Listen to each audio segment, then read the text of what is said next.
PlayStation 3 RPCS3 emulator adds AVX 512 support to Zen 4 for 35% faster gaming performance.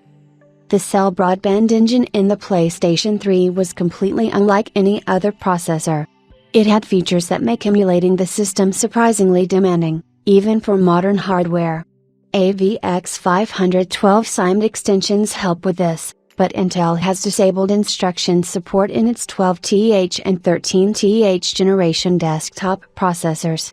Fortunately, AMD supports AVX 512 in its Zen 4 architecture, and you can now use these instructions in the PlayStation 3 RPCS3 emulator.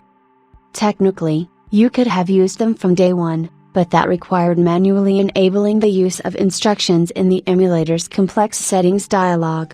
Now, with the latest emulator builds, AVX 512 extensions will be enabled automatically on your Zen 4 processor.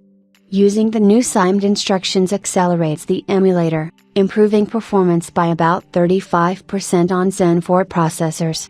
It's nice that the new AMD processors don't require clock rate settings or additional power to run the emulator. Unfortunately for AMD users, RPCS3 has a fairly strong bias towards Intel.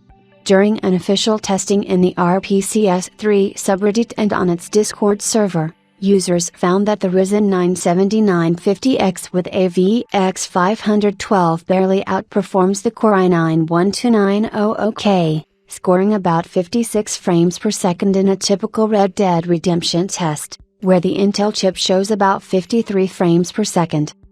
However, it's worth noting that 53 and 56 frames per second are much higher than the usual 30 FPS limit for this game.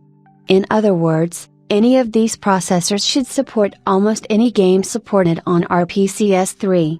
In fact, even AMD Zen 3 processors can handle the vast majority of PlayStation 3 games on RPCS3 thanks to the relentless efforts of the emulator's developers.